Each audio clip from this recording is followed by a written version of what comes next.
He's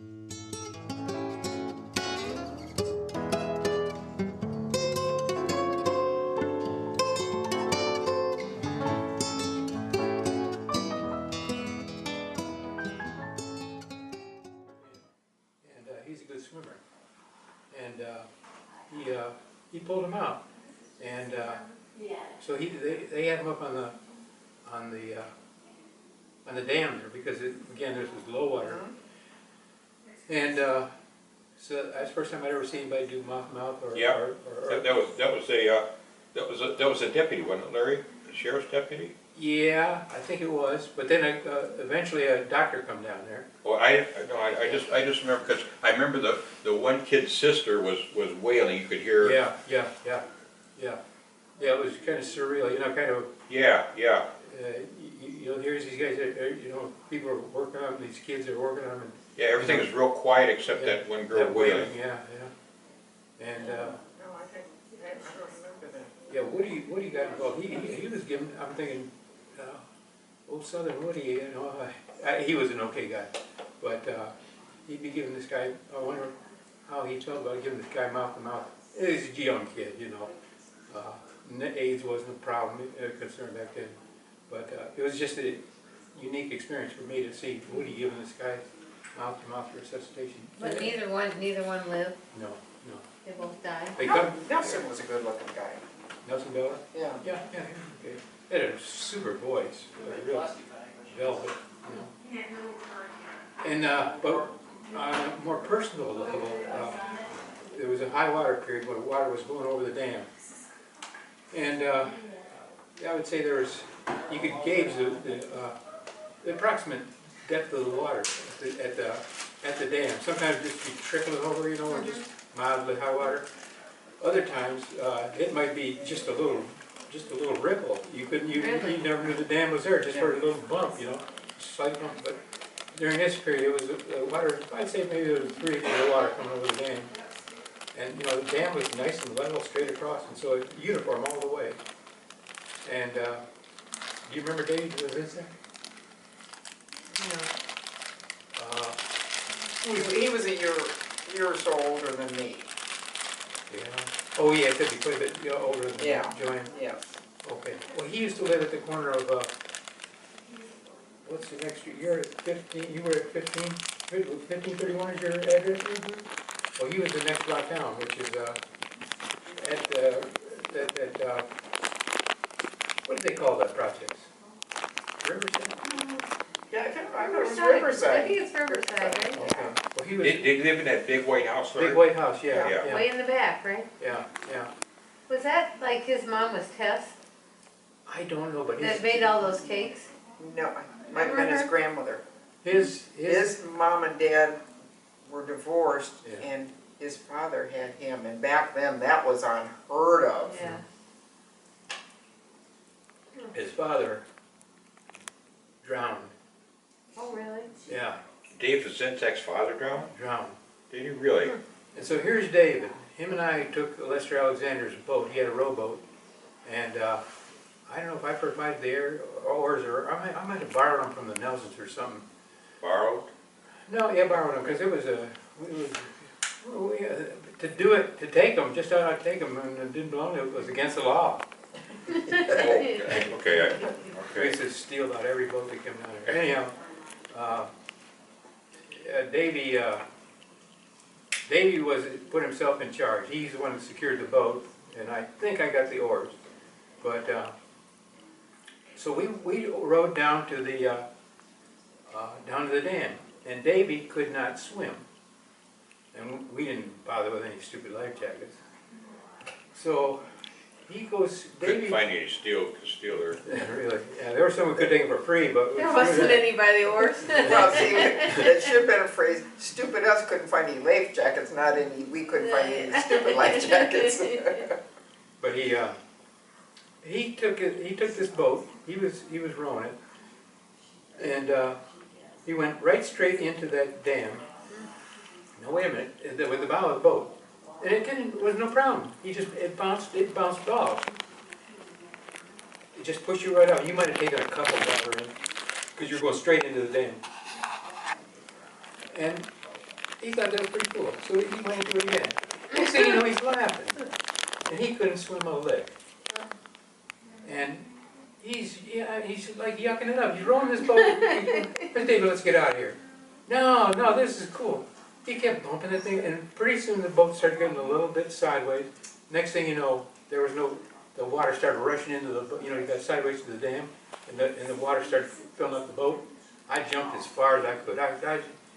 Because there's a lot of backdraft. And You have that undertow type of thing. Man, I was swimming my butt off. I was swimming as hard as I could, and I finally, it seemed like I was standing in one spot, and finally I pulled away. And he's back there. After I cleared out, you know, got into some placid water, I looked back, and he was, the boat was just going down. Hey, Larry, help me, screaming. And all I could do was be his cheerleader. I said, swim, Davey, swim. And he learned to swim that day. Really? Yep. He was crying. He was just screaming and crying. Oh my gosh. I thought, I'm gonna watch somebody drown, but there's gonna be one person who's gonna drown. So basically, you saved his life by hollering, swim, David. I think I did. Because that's the only way I could have. As bad as that current was, there'd have been two of us drowned. It's just. Oh yeah, two ways yeah. And you talk about somebody staying in one spot, and I was looking for a branch or something I could get up to him, but there wasn't anything nearby, you know. What happened to Lester's boat? Oh, we recovered it, just bailed it out. I mean, it was a pretty sturdy boat, and it was not too much of a worse for wear.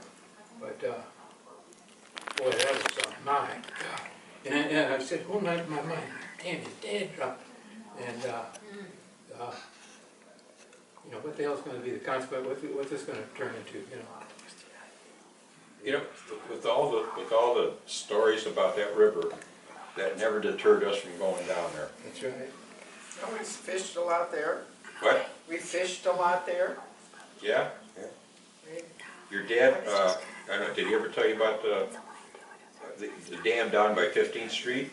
Did he tell you about the kid that drowned down there? Yeah, said he was down there at the river with him. Yeah, and they were. They broke through the ice, didn't he? Yeah, he went through the ice, and your dad was trying to reach out to him, and some woman came down, and they tried to extend some kind of, because which was, if your dad would have gone, it'd have been all over because he'd have gone through. But this kid was struggling, and finally he drowned. Right. That's why he couldn't stand it that we'd be near that river because of that. Yeah, sure. He'd always. And we did sneak down there a time or two. We're talking about ice skating on the river, and of course we did, and we had Bruce, and Brody, and Cecil Booth, and somebody else, I'm not sure. Anyways, you know, it's get tired of playing hockey or something, so let's swim down, or skate down the river and skate over to 15th Street, you know. And so we take off, and on the first curve, like down behind where. Yep. I know exactly what's at. Yep. Well, you were there. No, but I heard about it. Yeah. And so it's one of these deals where different people would take the lead, and I think I was in the lead, and I said somebody else take the lead, so Bruce went out, and he no more than got 100 feet in front of us, and he went through the ice. And With skates on. what's that? With skates? With skates on. Yeah, skates on. Jeez. Like lead weights. And so, you know, fortunately we had enough cool that we said, okay, let's get him out of here, you know. Oh my gosh. And so we said, well, just set up a chain of guys, reach out to them. And so he said, the smallest guy's got the furthest or closest to the hole. And that was Cecil. Cecil, yep. And Cecil said, I ain't doing that. And it was like It sounds like a Cecil. chorus. It says, yes, you are. And you get your ass out there, you know. And so that's what we did. And we had this chain of guys and we got him out. I'll be darned. Oh, How scary, and it's dark and. Bruce, he was, after he got older, I mean, he got, you know, he became like a model citizen. But when he was younger, I remember one time the ice was getting thin already. And where we were at, it was fairly safe, but then, like, this wasn't on the curve, but this is going up, and further, you'd go up just a little bit, and the ice would get pretty thin. And he's out there, and I don't know if this was before or after that, but he's out there in his skates, and he's jumping up and down on the ice, and the ice is starting to ripple. And we're just like, we're scared. And he just, it was just like, you know, bring The it river on. was deep, really, wasn't it? In spots? Well, where he was at, where Bruce would have been at, would have been just a little bit further down than Big Six. I remember real clearly, because we were back where behind Nelson's, and he was out further, and it was like he was tempting the gods almost.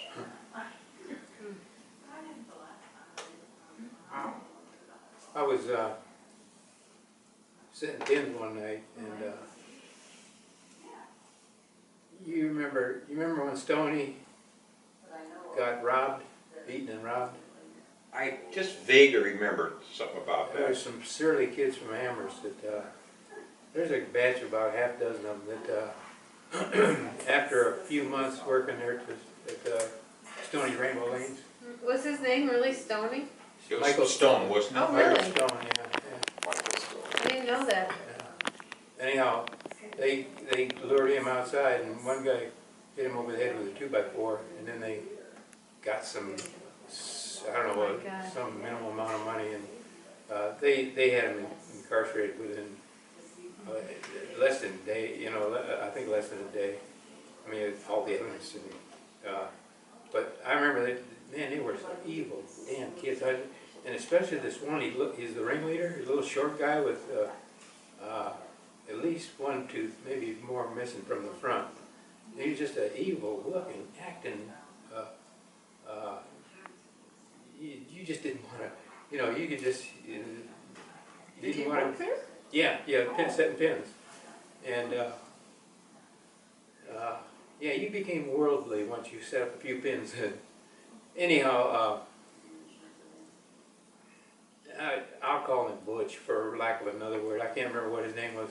A little blonde hair, short hair, again, teeth, and it just looked the epitome of trouble. Anyhow, do you remember a guy by the name of Lenny Stark? He was mentally challenged. He lived up on Mill Avenue or somewhere, toward town, and this Butch started hassling him. Again, the guy's mildly retarded, developmentally challenged, whatever. And he said, leave me alone, you know, this Lenny would say. And this guy would keep badgering him, and he was throwing something at her, so I don't know what the hell it was. But Bruce come up to him. No, Bruce was working in one of the lanes, and Bruce says, leave him alone. And the kid walked away. And sure enough, about 5-10 minutes go by, here comes Butch back there, and Bruce, I think it was then, it was maybe that time or maybe the next time, but Bruce said, leave him alone, you know, in kind of street language, shall we say, strong terms. And this kid walked away again. Sure enough, about 5 minutes he come back and started having, he was getting a big kick out of this, you know, because this Lenny would kind of try to brush away his, I can't remember what he was hitting him with, the towel or whatever, but Bruce got out of that pit. And Bruce I think was boxing at the time, he put his fist about 3 inches from this guy's face, and he let him have it. And that kid was screaming and crying, and he was crying crying like a damn girl. But he didn't bother Lenny, and he certainly didn't bother Bruce. And